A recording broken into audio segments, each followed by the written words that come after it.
Mr. President, thank you very much for talking to Fox News. You have sent a letter to President Obama. Has he responded? The Merciful. At the outset, I'd like to say hello to your good audience and the good people of America. I wish you all a happy time and hope you've had a great day, and I wish joy and success from Almighty God for all of you. Of course, I'm sure that had he responded, you would have known. Maybe not. Maybe there's diplomatic channels that we don't know about. But my letter to him was announced, and the content of the letter was published. Of course, I sent him a second letter regarding the terrorists who are in parts of Afghanistan and Pakistan and infiltrate into Iran and kill innocent people. How about Al-Qaeda and the Taliban that are killing Americans and are helping to destroy those countries? Any group, any individual, whether those who come to Iran to kill innocent people and are backed by U.S. military bases. And I actually asked Mr. Obama to take heed so that the military bases there do not support these groups. Now, anyone who kills anybody else is doing a useless act, because killing is the wrong thing to do. Rather than murder and killing, they can have friendships. We could have friendships, in other words. Does that mean that you will stop killing protesters and those who want democracy in your country?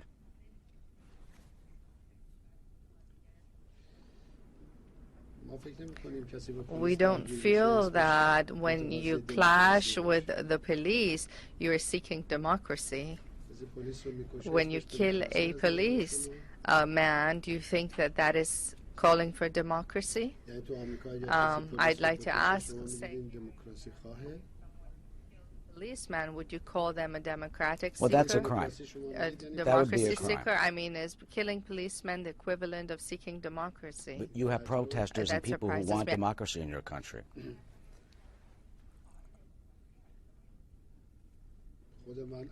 I would be the first person who wants democracy in my country. I am the result of a democracy, the way I see it, at the highest level of democracy in history. The best democracy, and so to say. I have received over 2.5 times more votes than American presidents have. Mr. President, so that is democracy. Since we have a short time, let me skip to some other questions. You wished Americans well, but you have insulted millions and millions of Americans by claiming that the U.S. government had a hand in 9/11. Quite frankly, sir, how could you say such an insane and nutty thing?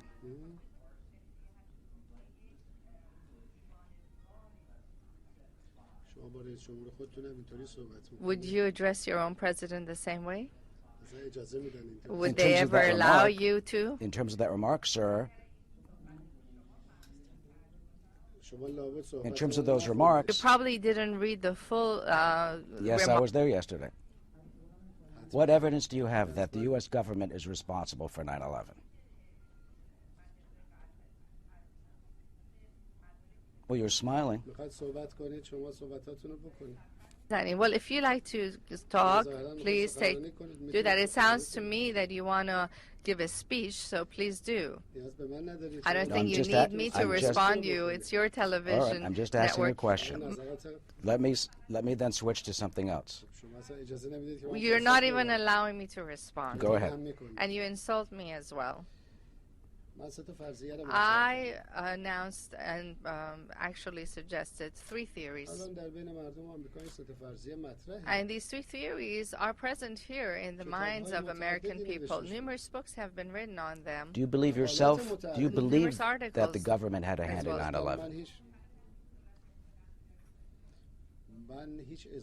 I did not give an opinion of my own. I actually suggested that a fact-finding group and mission be formed to delve into the truth. Do you think that the entire world has to accept what the U.S. government tells them? Or do you think that perhaps a fact-finding mission is necessary to tell the world? Osama bin Laden has taken credit. Al-Qaeda officials have taken credit. It seems very clear.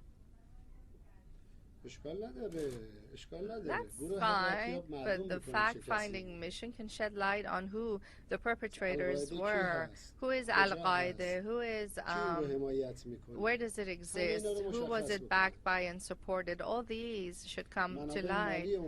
Where do they receive their financial resources? We like to shed light on these. How is it that they were able to infiltrate the security layers and intelligence layers of the United States? Sir, if I can, because we have such short time. I'm sorry to interrupt. I apologize for interrupting, but we have such a short time. No, allow me. You have to allow my sentence to finish.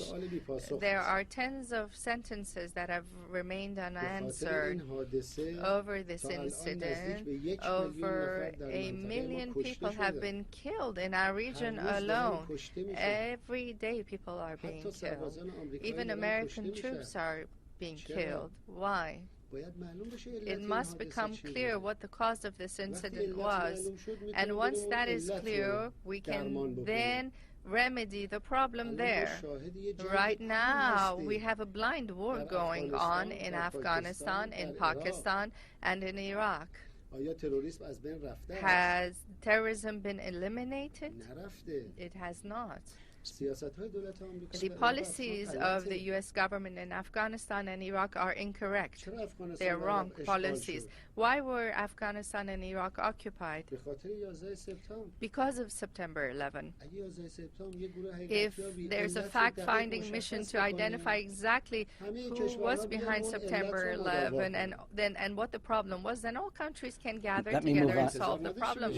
But do not expect everyone to repeat and accept the version given by the U.S. government over the incident. We don't feel forced to have to do it, to accept what they say or what you say. Sir, let me move on to another subject. We have Very a limited well, time. you can go on, you can move on, but I think that September 11 is a very important event because as a result of that, everyday people are being killed and displaced now. Infrastructures in their countries are being Speaking destroyed. of September 11th, let me move on to over $400 billion a year is being spent. Let me move on over to an associated question. Near Ground Zero, there is a plan for an Islamic community center. Do you support the imam who is planning the so-called Ground Zero Mosque, and do you think that mosque and that building should be built? I have no opinion about it. The authorities of the municipality and the relevant officials and authorities and the people of New York have to decide about it. It's an issue related to New York, and whatever the laws here say, that can be done either way I see it. Let me now switch to the nuclear program and the nuclear issue. Would you swear to Allah that you are not planning to build a nuclear bomb? Do I have to swear? Well, you have to say your view. You are telling me that I have to? You have to determine what I have to say? Well, do you? Who says have to? What kind of language? Is there a law that tells me that I have to? Do you want to pursue a nuclear bomb? Is there a law that tells me that I must swear to convince others? I have said on numerous occasions that we do not want an atomic bomb. Why should we believe you? You are violating 4 UN resolutions. You've kicked out UN inspectors. Why should the world believe anything that you say on this subject? We do not insist that you should believe us. We've never said that you should. You are free not to believe us. But why would you insist on imposing your view on us with resolutions, with force? Because the government and the Security Council says that your government is not cooperating fully, as you should. So, does the Zionist regime cooperate fully? Does the U.S. government, has it cooperated with the IAEA? How come it is spending $80 billion to promote and upkeep its atomic bombs? Is the U.S. government a member of the NPT or not? And at the same time spending $80 billion, is that considered expanding an atomic program? But the question, sir, is about your program. So who's supposed the to be swearing problems that you've had in here? your program. I mean, look, this is comparative, and you are speaking on behalf of the U.S. government. No, sir, I'm not. I'm a journalist. I'm an independent, objective journalist. But right now you said that the U.S. government has condemned Iran and that the UN Security Council has. Yes, that's fact. How do you represent them? No, I do not, but I'm representing fact. Then hear me. If you are a media, you have to transfer the facts and the statements. You must not sit in judgment of it, but you are judging. Let me switch. No, I'm asking the question, sir. But allow me to clarify. When Yes. you judge, you are in fact moving away from your job of being a journalist. It is true that you are backed by the Defense Department in the United States, but that should not allow you to judge. You must only transfer news and views. Who is backed by the Defense Department? Can you clarify what you said? Who is backed by the Defense Department? You're almost arguing with me. Do you represent the U.S. government? Do you represent the Security Council? No, I do not.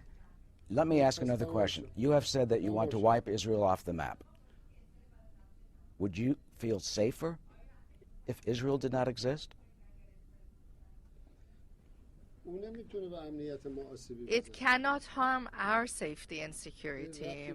It has nothing to do with our security. It is a humane discussion here. What we are saying is that occupation must cease, that the siege of the people of Gaza should stop, that murders and killing must stop, that terror must stop, that lies must end. Well, then will Iran stop supporting terrorist groups? Could you repeat that, please? Will Iran stop supporting terrorist groups? Is Iran supporting them? Do you think that the $400 billion spent on war in the Middle East is going where?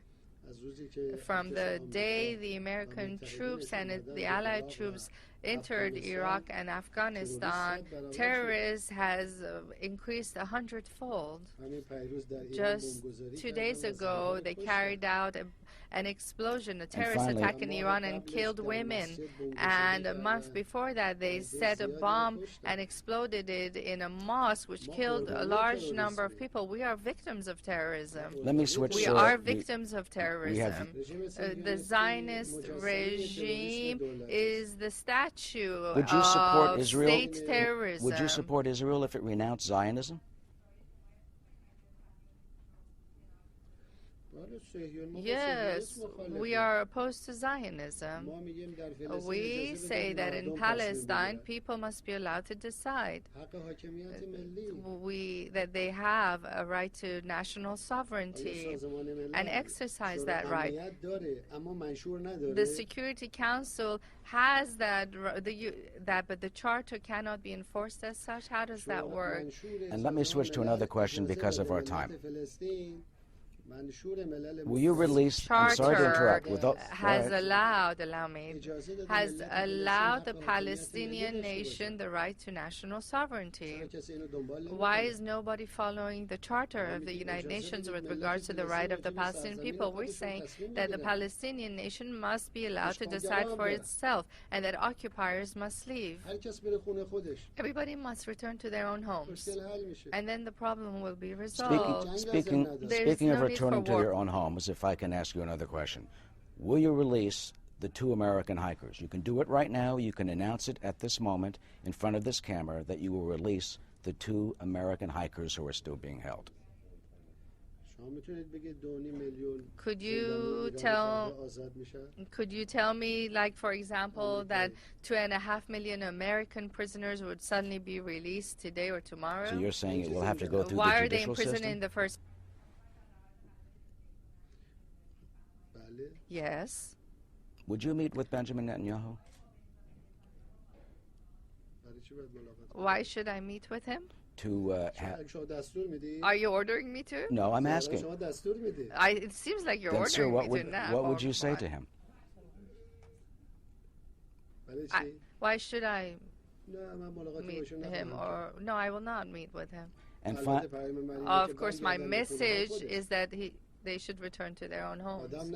They should stop killing people and stop waging war and not engage in terror and not build atomic bombs and not to place the people in Gaza under pressure. Well, people are free to hear everything and judge for themselves. Those some are not you. Those some are not you, right? No, I'm very free to hear. The final question. You are the media. You are non-partisan and impartial, right? How do you hope to... Time's up. How do you hope to cement American-Iranian relations? The president has said the door is open for negotiations. Can you reach out to the administration, and are you willing to, fully, freely, and fairly, to come clean about your nuclear program?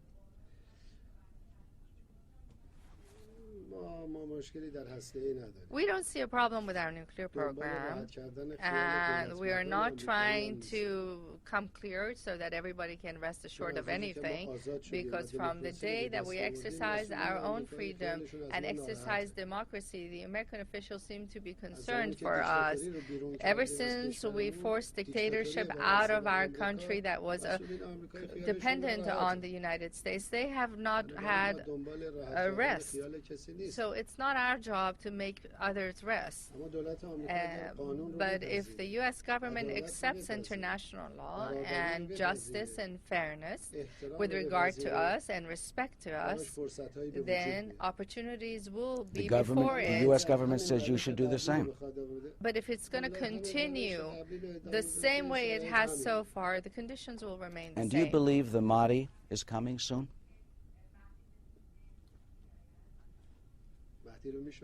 Do you know Mahdi? Some, the 12th Imam. Do you? But an apocalypse must come. Do you know what his characteristics are? Please tell me. He loves mankind. He's a friend of mankind. He is opposed to killing. He is opposed to discrimination. He opposes poverty. He wants everyone to be friends. He wants no one to force its will on others. He wants no domination, occupation, and terror. He wants everyone to be honest, to back each other up. But for him to come, there must be an apocalypse. To speak in justice.